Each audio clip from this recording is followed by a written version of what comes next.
어제 본문에 이어서 계속해서 본문의 시간적인 배경으로 지금 무교절, 유교절이 지금 사용되고 있습니다. 앞선 단락에서는 가룟 유다가 종교 지도자들에게 어떻게 예수를 넘겨줄까 하고 기회를 찾는 모습들이 있었습니다. 그런데 12절부터는 곧바로 가룟 유다가 예수를 팔아넘기는 장면으로 이어지지 않고 대신에 무교전의 첫날 곧 6월절 양 잡는 날에 특별히 예수님께서 제자들과 함께 마지막 식사 6월절 음식을 하시는 상황 가운데에서 가롯 유다의 이야기가 언급됩니다. 이런 큰 흐름 가운데 있어서 세 가지 정도로만 간략하게 배울 수 있는 교훈들을 살펴보도록 하겠습니다. 첫 번째로는 예수님은 새 출애굽을 위한 6월절 양으로 자신을 준비하셨다라는 겁니다. 아시다시피 6월절 무교절은 이스라엘 백성들이 노예 신분에서 구원받아 하나님의 백성이 된 사건을 기념하는 절기입니다. 기념은 어린 양을 잡아 죽였다고 합니다. 그런데 오늘 본문에서 예수님께서 제자들과 6월절 음식을 먹기 원하신다고 하십니다. 그런데 이 날이 어떤 날입니까? 6월절 양 잡는 날이라고 분명히 오늘 본문은 이야기를 합니다. 일일이 언급하지는 않겠지만 마가복음 곳곳에서는 이스라엘 백성을 애굽 땅으로부터 구원하시고 인도하셨던 여호와 하나님의 사역이 예수님께 연결되고 있습니다. 그리고 고린도전서 5장 7절에서도 그리스도께서 교회를 위하여 6월절 양으로 희생되었다고 분명히 기록을 하고 있습니다. 결국 6월절 양 잡는 날에 예수님께서 제자들과 6월절 음식을 먹는 것은 예수님께서 당신을 새 출애굽을 통하여 태어날 교회를 위한 대속 제물로 준비하고 있다는 것임을 알 수가 있습니다. 예수님께서는 하나님의 계획을 따라 구원받은 교회를 위하여서 자신을 6월절 양으로 준비하고 계신 겁니다. 그래서 우리가 꼭 기억을 해야 되겠습니다. 하나님이라고 해서 하나님의 백성을 그냥 마구잡이로 세우시는 건 아닙니다. 하나님께서는 새로 세워질 하나님 백성 교회를 위하여서 대속물 되시는 예수님을 창세전부터 준비하고 계셨다는 것을 믿으시길 바랍니다. 또 우리 예수님께서는 6월절 양으로 희생되어질 자신의 사명에 충성하셨다는 그 사실들을 기억하시길 바랍니다. 6월절 양 예수 그리스도 안에서 베풀어준 하나님의 은혜를 찬송하시는 은혜가 있기를 바랍니다. 두 번째로는 예수님을 대적하는 모든 시도들조차도 하나님의 뜻을 결코 막을 수 없다라는 겁니다. 가룟 유다와 종교 지도자들은 예수를 잡아 죽일 공통 목표에 함께 하게 됩니다. 그들은 완벽하게 모든 음모가 자신들의 뜻대로 될 것이라고 확신했을 겁니다. 하지만 예수님은 뭐라고 말씀을 하십니까? 21절에서 뭐라고 말씀하십니까? 인자는 자기에 대하여 기록된 대로 가거니와 이렇게 말씀을 하십니다. 무슨 말입니까? 하나님의 뜻대로 성경에 기록된 대로 예수님은 하나님의 구원 사역을 위하여서 대속물이 되신다는 겁니다. 꼭 기억을 해야 되겠습니다. 하나님께서는 그 어떤 악한 시도나 방해에 의하여서 영향받지 않으시는 분이십니다. 왜 하나님의 구원 사역에 있어서 비록 현실이 암울해 보이고 답답해 보인다 하더라도 하나님께서는 반드시 구원 사역을 이루어 가신다는 것을 꼭 기억하시길 바랍니다. 그렇다면 우리에게 필요한 것이 무엇이겠습니까?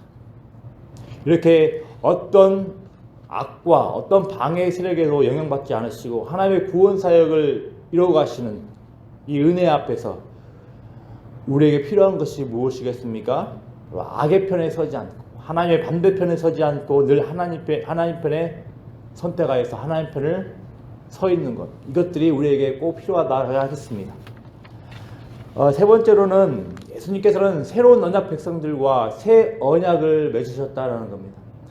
예수님께서는 6월절 음식을 제자들과 먹으시면서 제자들에게 떡과 잔을 주시고서 이것들을 예수님의 살과 피를 가리킨다고 말씀을 하셨습니다.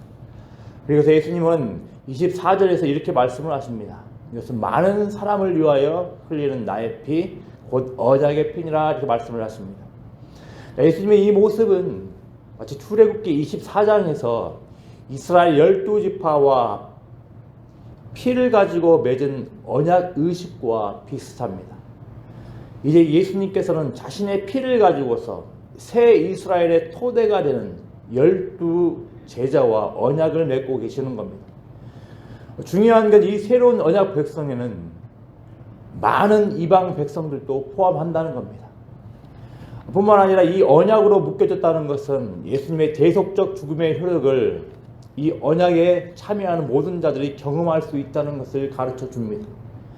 그래서 교회는 이토록 놀라운 관계로, 언약의 관계로 맺어진 자들입니다. 또 교회는 이토록 놀라운 언약이라는 관계에 묶여서 하나님께서 주시는 놀라운 대속의 은혜를 경험하는 자들이 바로 교회라는 것을 믿으시길 바랍니다. 또 한 가지 덧붙일 것이 있습니다. 여호와 하나님과 이스라엘 백성들이 피의 언약을 맺었을 때 이스라엘 백성들은 하나님의 계명을 온전히 지키겠다고 맹세하였습니다. 이런 점들을 고려하면 새 언약 백성인 우리들 또한 하나님의 계명을 온전히 지켜나가는 게 필요하다라는 겁니다.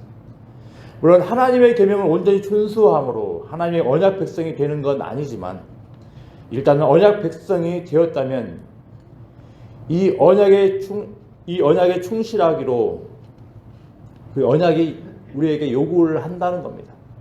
따라서 우리가 하나님의 백성으로 살아가면서 늘 하나님과 우리가 맺은 언약에 의하여서 하나님의 말씀에, 하나님의 계명에 늘 충성하며 늘 신실하게 지켜나가는 모습이 꼭 필요할 것입니다.